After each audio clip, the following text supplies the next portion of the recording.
आज हम लोग सॉल्व करेंगे एक्सरसाइज 5.3 को, और इसको सॉल्व करने के लिए थोड़ा सा कॉन्सेप्ट चाहिए क्वाड्रेटिक इक्वेशंस का। तो वो हम लोग पहले देखेंगे और फिर बारी बारी से जितने भी क्वेश्चन हैं सब एक ही टाइप के क्वेश्चन हैं, तो ज़्यादा दिमाग लगाने की इसमें जरूरत है भी नहीं, वो बन जाएंगे सब।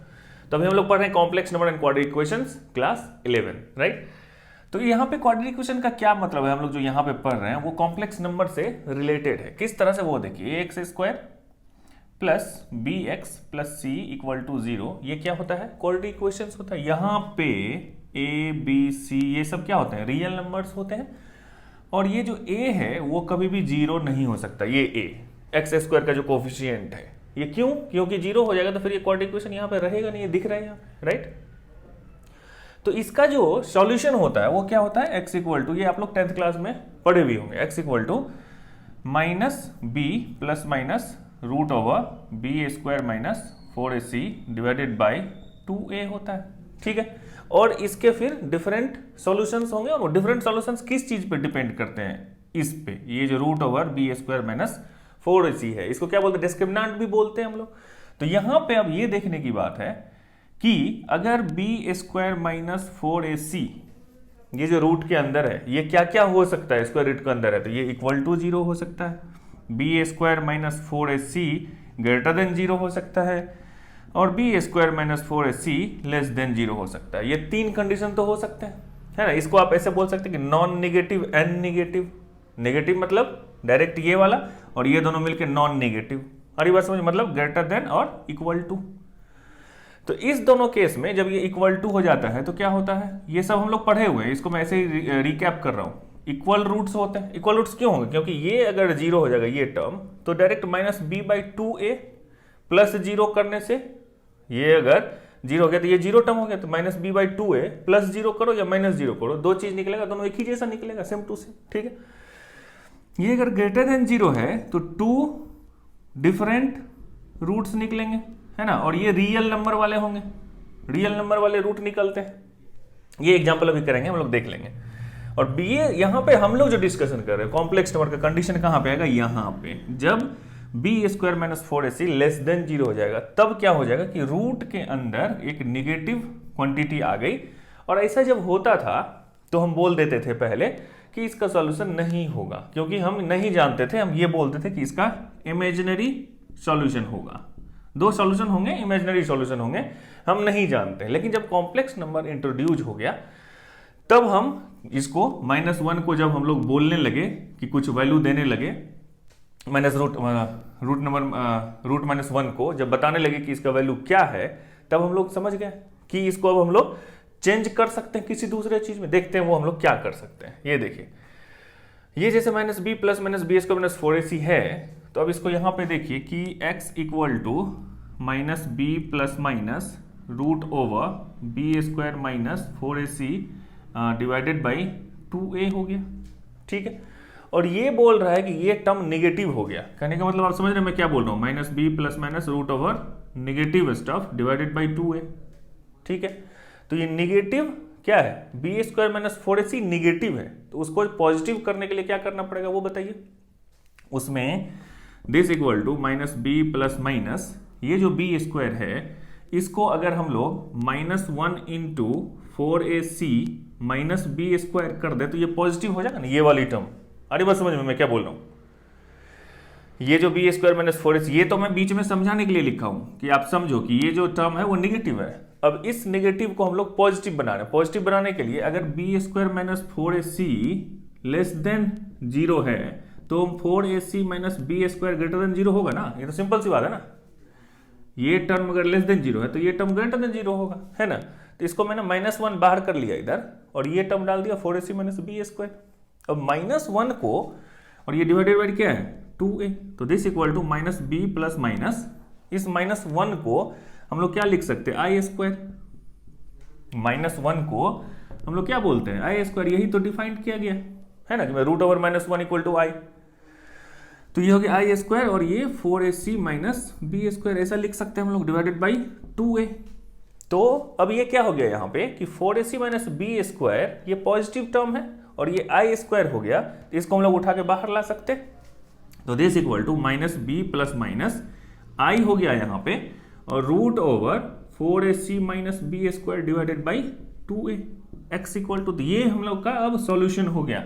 तो जब हम लोग बोल देते थे कि इमेजिनरी रूट्स होंगे तब उसको हम लोग कैसे निकालेंगे कि i बाहर कर देंगे और ये जो बी स्क्वायर माइनस 4ac था उसको 4ac माइनस बी स्क्वायर कर दिए और i बाहर आ गया, फिर डिवाइडेड बाई 2a, तो यही इसका सॉल्यूशन हो गया। मतलब ये इतना कॉम्प्लेक्स अगर आपको समझ में नहीं आया तो उसको छोड़ दीजिए, एक एग्जांपल करिएगा तो फिर समझ में आ जाएगा, इसमें कुछ है ही नहीं। तो एक्सरसाइज 5.3 का फर्स्ट क्वेश्चन है, ये जितने भी क्वेश्चन है उसको बोल रहा है कि सॉल्व फॉलोइंग इक्वेशंस, मतलब आपको इसके सॉल्यूशंस निकालने हैं, एक्स का क्या क्या वैल्यू हो सकता है। तो फर्स्ट इक्वेशन है X square plus 3 equal to 0। तो अब यहाँ पे ये देखिए कि हम लोग अभी क्या पढ़े थे कि A X square plus B X plus C equal to 0 हो और वहां पे ए बी सी सब बिलोंग्स टू रियल नंबर हो और ए नॉट इक्वल टू 0। तो ये तो एक्स स्क्वायर प्लस 3 यहाँ पे 3 टर्म था। तो यहाँ पे देखिए कि यहाँ पे आप इसको इस तरह से समझ सकते हैं कि 1 इंटू एक्स स्क्वायर, ये मैं बच्चों की तरह बता रहा हूँ कि जिसको नहीं कुछ पता होगा वो भी समझ जाएगा, फिर नेक्स्ट क्वेश्चन से बस देखते ही आंसर पता चलेगा। 1x square plus 0 into x लिख सकते प्लस 3 इक्वल टू 0, है ना। तो अब इसको आप कंपेयर कर सकते हैं, तब आपको पता चलेगा कि a इक्वल टू क्या है 1, b इक्वल टू कितना है 0 और c इक्वल टू कितना है 3, हो गया ना। ax स्क्वायर में a है, b है, c है, तो a क्या है यहाँ पे 1 है, b यहाँ पे कुछ था ही नहीं क्योंकि x का कोई टर्म ही नहीं है, फिर c इक्वल टू 3 है, तो a निकल गया, b निकल गया, c निकल गया। तो इसका जो सॉल्यूशन होगा वो क्या होगा, x equal to minus B plus minus root over B square minus 4ac divided by 2a। यही होता है ना जो मेन सॉल्यूशन होता है किसी भी क्वाड्रेटिक इक्वेशन का। यहाँ पे अभी ये नहीं पता है मुझे कि रियल रूट्स हैं कि इमेजिनरी रूट्स हैं। अभी हम पहले बी स्क्वायर माइनस 4ac निकालेंगे, दिस इक्वल टू कितना होगा, बी स्क्वायर क्या है 0 माइनस 4 इंटू ए कितना है 1 इंटू सी कितना है 3, तो इक्वल टू कितना निकल गया माइनस 12, यानी कि B square minus 4ac equal to कितना माइनस 12, ये लेस देन 0 हो गया, यानी कि ये जो टर्म है ये लेस देन 0, यानी कि इमेजिनरी रूट्स होंगे। आ रही बात समझ में ना। तो अब इसको हम लोग इस वक्त कैसे लिख सकते हैं कि x इक्वल टू, अब माइनस बी है तो माइनस 0, तो 0 वाला टर्म हो गया, इसका तो कोई मतलब ही नहीं बनता, plus minus root over B square minus 4ac कितना निकल गया है माइनस 12, तो ये हो गया माइनस 12 डिवाइडेड बाई 2 इंटू ए कितना है 1, तो इंटू 1, तो दिस इक्वल टू, अब जो हम पीछे पढ़े थे क्या पढ़े थे, ये तो 0 हो गया, तो प्लस माइनस रूट ओवर इसको क्या कर सकते हैं कि माइनस 1 इंटू 12 लिख सकते हैं। अरे बात समझ में ना, और फिर डिवाइडेड बाई 2, यही किए थे ना हम लोग कि बी स्क्वायर माइनस 4ac था उसमें से माइनस कॉमन ले लिए और 4ac माइनस बी स्क्वायर बोले थे, तो इसको सॉल्व कर लिया, माइनस 1 आ गया, तो this equal to plus minus root over minus 1 मतलब क्या I square into 12 divided by 2। आ रही बात समझ में, ये बच्चों जैसा मैं कर रहा हूँ, आई आ गया बाहर, रूट ओवर 12 डिवाइडेड बाई 2, ठीक है ना। इस 12 को क्या 4 इंटू 3 भी लिख सकते, तो 2 रूट 3 भी लिख सकते, this equal to plus minus I 2 root 2 ऐसे भी लिख सकते, और डिवाइडेड बाई कितना है, ये डिवाइडेड बाई 2 भी है, इस ये क्या हो गया 4 इंटू 3, 4 बाहर आएगा तो 2 हो जाएगा और ये 3 हो जाएगा, not 2 root 2, this is 2 root 3, और फिर ये 2 और ये 2 कैंसिल हो जाएगा, तो this equal to plus minus i root 3। आ रही समझ में। तो अब यहां पे 2 रूट निकल के आया, क्या क्या, एक आया प्लस आई रूट 3, मतलब इसको आप 0 प्लस आई रूट 3 भी लिख सकते हो रियल पार्ट, और 0 माइनस आई रूट 3 ऐसे भी लिख सकते। 2 रूट आया, x इक्वल टू दिस और x इक्वल टू दिस, ये 2 वैल्यू आए। आ रही बात समझ में ना। तो इसका मतलब क्वाड्रेटिक इक्वेशन है तो 2 सॉल्यूशंस तो आएंगे, जितना ऑर्डर का पॉलिनोमियल होगा उतना सॉल्यूशन होगा, ये तो पता है हम लोग को, ये तो फंडामेंटल रूल है। ये हो गया। यहां पे देखने से क्या आपको एक चीज पता चल रहा है कि ये अगर कॉम्प्लेक्स नंबर है तो ये भी कॉम्प्लेक्स नंबर है, मतलब इसका जो रूट होगा, इमेजिनरी रूट्स बोल रहे हैं, तो ये कॉम्प्लेक्स नंबर निकल के आ रहा है ना। और ये दोनों कॉम्प्लेक्स नंबर एक दूसरे का कॉन्जुगेट है क्या, अगर x ये है, इसको थोड़ी देर के लिए भूल जाओ आप, तो x कॉन्जुगेट जब निकालोगे तो क्या होता है, अगर x प्लस आई वाई बोल के अगर z है तो z का कॉन्जुगेट जब निकालोगे तो x माइनस आई वाई होता है, यही होता है ना। तो ये अगर प्लस है तो x बार जब निकालेंगे तो 0 माइनस आई रूट 3 निकलेगा ना। यानी कि अगर एक रूट आपको पता है तो दूसरा रूट इस रूट का कॉन्जुगेट होगा, ये सिंपल सी बात है ना, समझ में आ रही बात कि ये 2 रूट आए एक दूसरे का कॉन्जुगेट, ठीक है। तो ये हो गया इसका सॉल्यूशन। तो हम लोग अब बेसिक कॉन्सेप्ट को समझ चुके हैं कि कैसे प्रॉब्लम को सॉल्व करना है। सब एक ही तरह के क्वेश्चंस हैं। 2x² + x + 1 = 0 दिया हुआ है, तो अब यहाँ पे इसका जो x होगा वो क्या होगा, -b। अब मैं डायरेक्ट लिख रहा हूँ, इसका b कितना है, 1 है, प्लस माइनस √b², तो 1 हो गया, -4 × a × c, आ रही बात समझ में, /2 × 2, हो गया बात खत्म। तो this equal to -1 plus minus √ ये हो गया 4 × 2 = 8, यहाँ 1 है तो -7 हो गया, -7 right, /4। This equal to -1 plus minus, ये माइनस है तो अब डायरेक्ट मैं i इसको लिख सकता हूँ, आ रही बात समझ में, -1 हो गया, वो i² हो गया, वो i बाहर आ गया, तो ये हो गया /4। तो यही इसका आंसर हो गया। इसके दो इस तरह भी लिखो या आप ऐसे भी लिख सकते हो, -1 प्लस i√7/4, और एक हो गया -1 माइनस i√7/4, है ना, आ रही बात समझ में, यही हो गया। इसी को आप ऐसे भी लिख सकते हो, अगर सिंपल, अगर कॉम्प्लेक्स नंबर के तरीके से लिखना तो i√7/4 ऐसे भी लिख सकते हो, ये real part plus imaginary part, इसको ऐसे भी लिख सकते हो, -1/4 और माइनस क्या है ये i√7/4 ऐसे भी लिख सकते हैं। तो ये दोनों भी सॉल्यूशन है, सब सॉल्यूशन है, बस कॉन्सेप्ट तो एक ही है।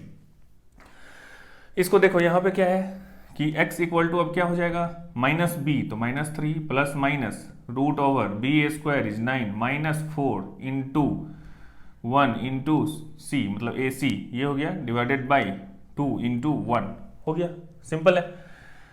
This equal to -3 plus minus √9 minus 9 × 4 = 36 /2, this equal to -3 plus minus √ ये हो गया -27 /2। तो अब इसको लिख सकते हैं हम, -3 प्लस माइनस i कॉमन ले लो, दिस इज कितना 27, दैट्स इट, /2। इस 27 को 9 × 3 भी लिख सकते हैं हम लोग, 9 को बाहर ले लेंगे तो ये 3 हो जाएगा, तो -3 प्लस माइनस i3√3/2, ये इसका आंसर हो गया। फिर आप इसको ऐसे ब्रेक भी कर सकते हो, जैसे अलग अलग लिखो, एक साथ लिखो, सब चलेगा, ये 2 रूट हो गया, x इक्वल टू, ठीक है, तो ये हो गया एक। अब देखो फोर्थ नंबर, यहाँ पे क्या है, x equal to -b, this is -1, b क्या है यहाँ पे 1 है, -b प्लस माइनस √1 का स्क्वायर 1 -4 × -a क्या है यहाँ पे -1 और फिर इंटू c -2, ठीक है। तो यहाँ पे कितना हो गया, -1 प्लस माइनस b² -4ac, यहाँ पे -b होगा ना, -1, a यहाँ पे -1 है और c भी -2 है, /2 × -1, तो this equal to -1 plus minus √1 -4 × 2 कितना 8, और ये 3 माइनस है तो एक ही माइनस बचेगा, है ना, गुना करने के बाद, 4 × 2 = 8, -1 = -7, तो -7 / -2, ये हो गया। अब फिर से इसको लिख लो, -1 प्लस माइनस है तो i बाहर, ये तो तुरंत की बात है ना, इसमें तो कुछ दिमाग लगाने का कोई जरूरत ही नहीं, यही हो गया आंसर। और क्या है इसमें, कुछ है क्या बताने के लिए, एक ही तरीके का क्वेश्चन है, बस कि बनाना है आप लोगों के लिए, इसलिए मैं बना रहा हूँ। कॉन्सेप्ट जो था वो तो समझ में आ गई ना बात। अब देखो यहाँ पे लोग क्या गलती करते हैं, पहले आप जब बनाते हो तो पहले आप इस तरह से लिख लो कि a इक्वल टू 1 है, b इक्वल टू 3 है, c इक्वल टू 9 है, तो आपको ये जो कैलकुलेट करते हो यहाँ पे गलती नहीं होगी। यहाँ पे a equal to -1, b equal to 1, c equal to -2, ये दिख रहा है। यहाँ पे a equal to 2, b equal to 1, c equal to 1, और तब फिर इसको बनाएंगे तो आंसर निकल जाए। अब देख लेते हैं फिफ्थ को। फिफ्थ में क्या है कि a equal to 1, b equal to 3, c equal to 5, ये सब बच्चों का प्रॉब्लम है, ठीक है, इसीलिए इस पे ज़्यादा दिमाग लगाने की जरूरत नहीं है। तो यहाँ पे x इक्वल टू कितना होगा, -b is -3 plus minus √b² = 9 -4 × 1 × 5, यही होगा ना a और c, ठीक है। ये फॉर्मूला पता है, -b plus minus √b² -4ac /2a, तो कोई काम ही नहीं है इधर करने का। -3 plus minus √9 -5 × 4 = 20, right, /2, this equal to -3 plus minus minus ये कितना 11 /2, this equal to -3 plus minus i√11 /2, हो गया आंसर। अलग अलग लिखो, एक साथ लिखो, सब बरोबर है, ठीक है ना। अब कैलकुलेशन कहीं मिस्टेक हो जाता है तो वो आप लोग देख लेना, ठीक है। तो यहाँ पे a इक्वल टू कितना 1, b इक्वल टू कितना -1, c इक्वल टू कितना 2, दिख रहा है बात। तो x equal to minus B, तो माइनस माइनस प्लस हो जाएगा, तो 1 plus minus root over B square, फिर से ये क्या हो जाएगा 1 माइनस 1 का square 1 minus 4ac, 4 into a is 1 c is 2, ठीक है, डिवाइडेड बाई 2a, 2 इंटू 1। देखो इसमें कहाँ पे गलती हो सकती है, सिर्फ यही कैलकुलेशन में, और कहीं गलती नहीं होगी। This equal to 1 plus minus root over 1 minus ये 4 इंटू 2 इज 8, तो फिर से माइनस 7, अरे ये तो माइनस 7 बहुत बार आ रहा है यार, into 2, this equal to 1 plus minus ये कितना हो जाएगा, 7 किसका फेवरेट नंबर है बताना थोड़ा, आई रूट ओवर 7 लिख सकते हैं इसको, डिवाइडेड बाई 2, तो हो गया आंसर इसका, और तो कुछ करना ही नहीं है, बहुत इजी है ये प्रॉब्लम ना। एक मिनट 30 सेकंड देख देख क्या बता सकते हो। यहाँ पे a equal to root 2, b equal to 1, c equal to कितना रूट 2, ठीक है। यहाँ पे कभी कभी एग्जामिनेशन में, कॉम्पिटेटिव एग्जामिनेशन होते क्या है, जैसे एक्स स्क्वायर है ना, यहाँ पे एक्स वाला टर्म पहले लिख देगा, एक्स स्क्वायर वाला बाद में, आदमी देखता नहीं है और इसको a, इसको b, इसको c मान लेता है। ऐसा नहीं होना चाहिए, क्वेश्चन को देखो, ये एक्स स्क्वायर का जो टर्म होगा वही a होगा, तो इसको लोग ऐसे भी रिफ्रेम कर सकते हैं ना, x plus root 2 x square plus root 2 equal to 0। तो जल्दीबाजी में आप क्या करोगे, a equal to 1, b equal to root 2 और c इक्वल टू रूट 2 निकाल लोगे, ऐसा नहीं करना है, गलती, ठीक है। तो x equal to minus B, तो minus 1 plus minus root over B square is 1 minus 4 into root 2 into root 2, ठीक है, divided by 2 into root 2, simple है।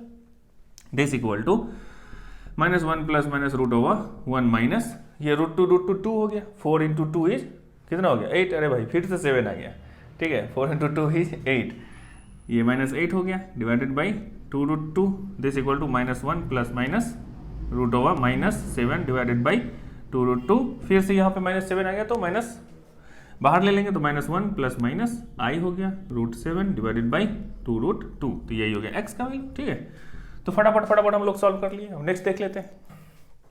अब देख लेते हैं ये last 3 problems of this exercise, ठीक है। यहाँ पे क्या है, अब देखो a इक्वल टू कितना रूट 3, b इक्वल टू कितना माइनस रूट 2 और c इक्वल टू 3 रूट 3, ठीक है। फिर से निकाल लो वही बात, कुछ नहीं करना है इसमें, माइनस b, ये हो गया रूट 2, माइनस माइनस मतलब प्लस हो गया नहीं, तो फिर plus minus root over B square, इसका स्क्वायर करेंगे तो कितना हो जाएगा 2 minus 4 into root 3 into 3 root 3, यही हो गया ना, डिवाइडेड बाई 2 इंटू रूट 3 हो गया, this equal to root 2 plus minus, अब ये कितना हो गया देख लीजिए, ये 2 माइनस ये रूट 3 3 हो गया, 3 इंटू 3 9 हो गया, 9 इंटू 4 36 हो गया, ठीक है, डिवाइडेड बाई 2 रूट 3, तो this equal to root 2 plus minus ये कितना हो गया माइनस 34,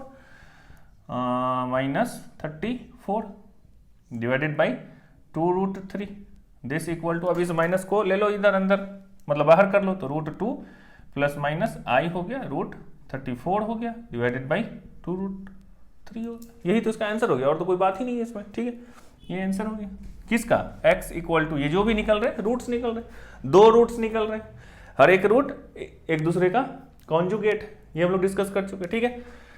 अब देख लेते हैं इसको, यहाँ पे a इक्वल टू कितना है 1, b इक्वल टू 1 और c equal to 1 by root 2, तो x equal to minus b is minus 1 plus minus root over b square is 1 minus 4 into 1 into 1 by root 2, यही हो गया ना, और तो कुछ करना नहीं है, और डिवाइडेड बाई अब कितना 2 इंटू कितना 1, ठीक है भाई साहब, तो this equal to minus 1 plus minus root over 1 minus, अब ये कितना हो गया रूट 2 है, तो इसको अब हम लोग क्या कर सकते हैं, इस 4 को क्या लिख सकते हैं, इस रूट 2 से रूट 2 इंटू रूट 2 ऐसा भी लिख सकते हैं, 1 माइनस क्या लिख सकते हैं आप यहाँ पे 2 लिख लो इसको, फिर इंटू 2 इंटू 2 लिखेंगे तो 4 हो जाएगा, उस 2 को रूट 2 इंटू रूट 2 लिख सकते हैं, ठीक है, और इंटू 1 बाई रूट 2 ऐसा भी लिख सकते हैं ना, ये 2 हो जाएगा, रूट 2 इंटू 2 इज 4 और 1 बाई रूट 2, तब ये 1 बाई रूट 2 और ये कैंसिल हो जाएगा, तो इक्वल टू, और डिवाइडेड बाई कितना है 2, तो this equal to minus 1 plus minus root over 1 minus 2 root 2, और ये डिवाइडेड बाई कितना हो गया 2, ठीक है।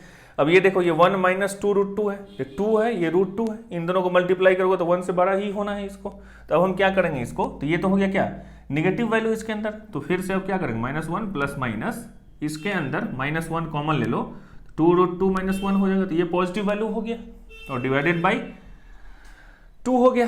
तो अब इस -1 को बाहर कर लेंगे हम लोग, तो -1 प्लस माइनस आई हो जाएगा ये, और ये रूट रो के अंदर कितना हो जाएगा ये 2√2 -1 और डिवाइडेड बाई 2, तो ये इसका आंसर हो जाएगा। अरे बात समझ में, यहाँ पे क्या था कि एग्जैक्ट वैल्यू जिस तरह यहाँ पे पता चल रहा था वो पता नहीं चल रहा था, लेकिन 2√2 जब मल्टीप्लाई करोगे आप तो 1 से बड़ा ही होगा, तो ये निगेटिव है तो ये टोटल वैल्यू निगेटिव, तो अब तो नहीं होगा, तो निगेटिव होगा तो इसको पॉजिटिव कर लेते हैं। पॉजिटिव कैसे करेंगे, इसको इधर माइनस कॉमन ले लिया, फिर इस -1 को बाहर कर लिया, तो ये आई हो गया, इस तरह से आंसर लिख सकते हैं। ठीक है, अब देख लेते हैं 10 नंबर को। यहाँ पे क्या है, a = 1, b = 1/√2 और c = 1, यही है ना। तो फिर इसका क्या निकालें हम लोग, x = -b, तो -1/√2 प्लस माइनस √b², तो 1/√2 का स्क्वायर तो 1/2 माइनस 4ac, तो 4 × 1 × 1 यही हो गया, और डिवाइडेड बाई 2 × 1 तो 1 ही होगा। ठीक है, तो this equal to -1/√2 plus minus, अब ये कितना हो गया भाई साहब, 1/2 माइनस 4। ठीक है, तो ये कितना, 4 × 2 = 8, तो this equal to -1/√2 plus minus, और ये डिवाइडेड बाई 2 भी है भाई साहब, उसको मैं भूल जा रहा हूँ, इसमें इतना सारा रूट फूट है जो है ना, तो this equal to -1/√2 plus minus, ये कितना हो जाएगा, 4 × 2 = 8, ये हो गया माइनस में, तो फिर 1 - 8 तो -7, तो कितना हो गया ये -7/2, और फिर होल का डिवाइडेड बाई 2 चल रहा है, राइट। अब इस माइनस को बाहर ले लेंगे और लिख देंगे, यही तो तरीका सीखे हम लोग अभी तक, प्लस माइनस i √7/2 और होल डिवाइडेड बाई 2। ठीक है, तो कैलकुलेशन मिस्टेक हो सकता है, ये मैं बारी बारी बोल रहा हूं, लेकिन कॉन्सेप्ट तो एक ही है। इस चैप्टर में एक्चुअली कुछ था ही नहीं, इस क्वेश्चन को इतना बनाने की जरूरत भी नहीं थी इस चैप्टर को, फिर भी कॉन्सेप्ट क्या था वो आप लोगों ने समझ लिया होगा कि किस तरह से b² - 4ac जब निगेटिव हो जाता है तो किस तरह से हम लोग मैनिपुलेट करते हैं और क्वाड्रेटिक इक्वेशन के इमेजिनरी रूट्स निकालते हैं। तो इस तरह से एक्सरसाइज 5.3 हम लोगों का खत्म होता है। अब हम लोग मिलेंगे अगले वीडियो में, तब तक आप पढ़ाई करते रहिए। Thank you.